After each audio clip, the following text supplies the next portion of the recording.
Hello, नमस्कार सर्वांना आणि सर्वप्रथम श्री स्वामी समर्थ.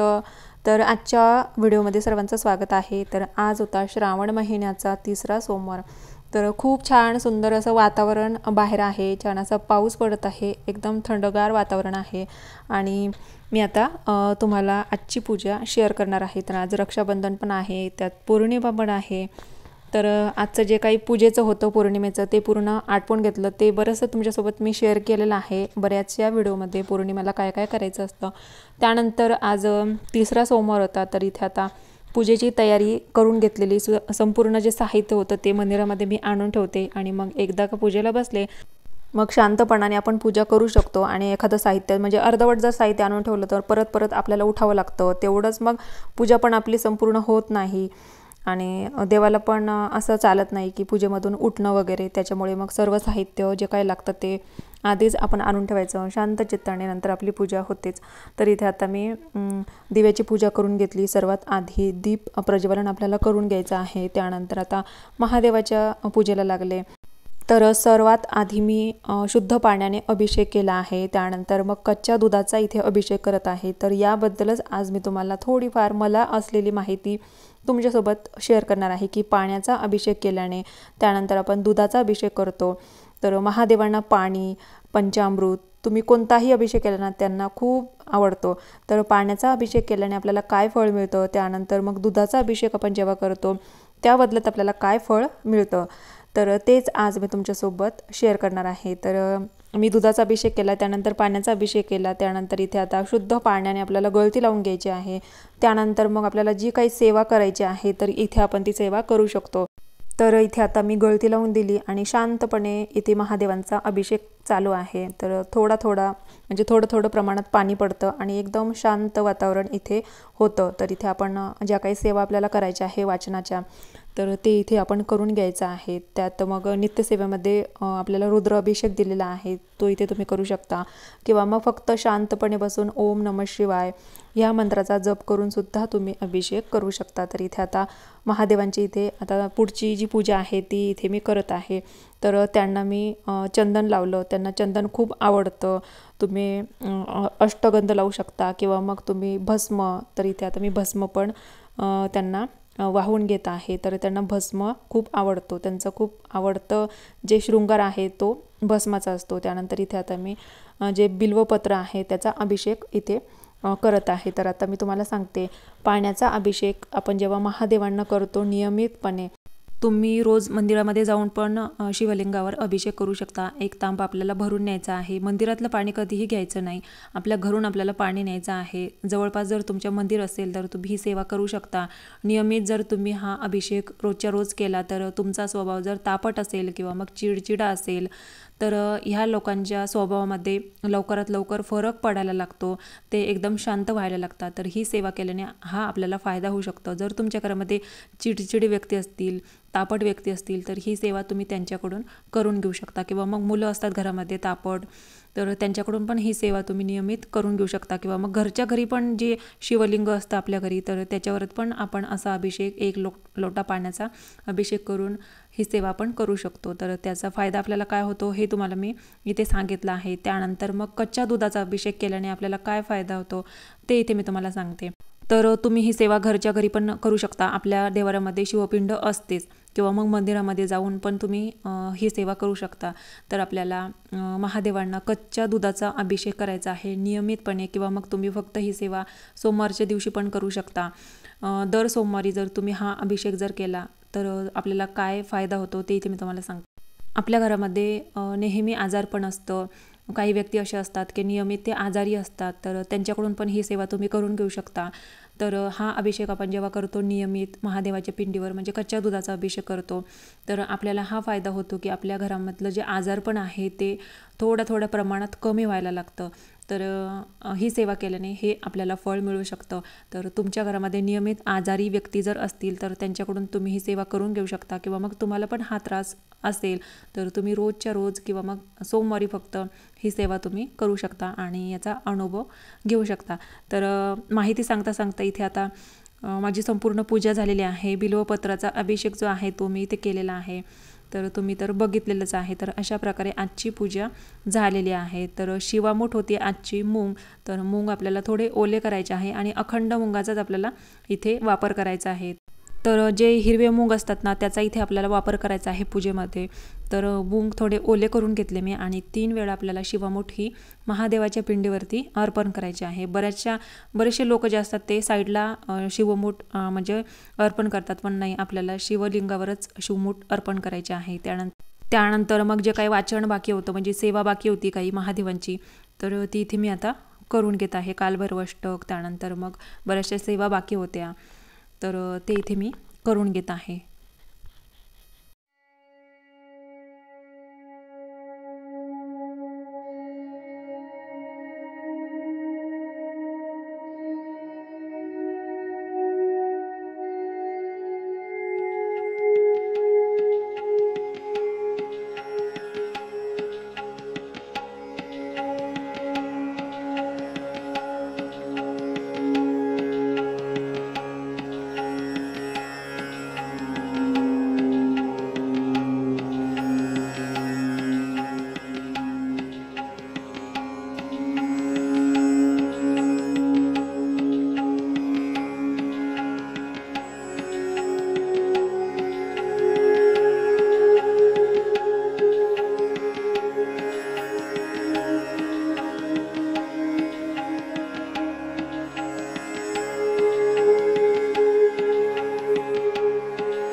तर इथे आता संपूर्ण पूजा वगैरे माझी झालेली आहे।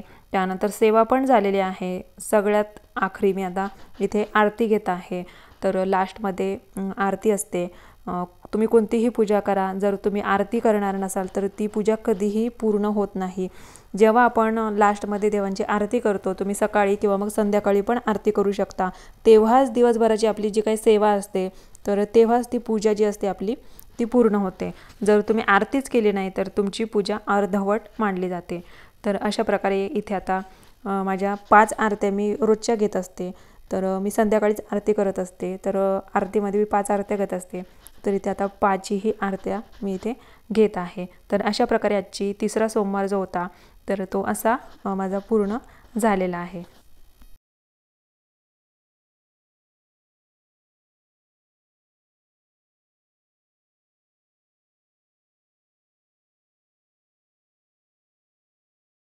तर आज होता श्रावण महिन्याचा तिसरा सोमवार। तर अशा प्रकारे आजची पूजा संपन्न झालेली आहे।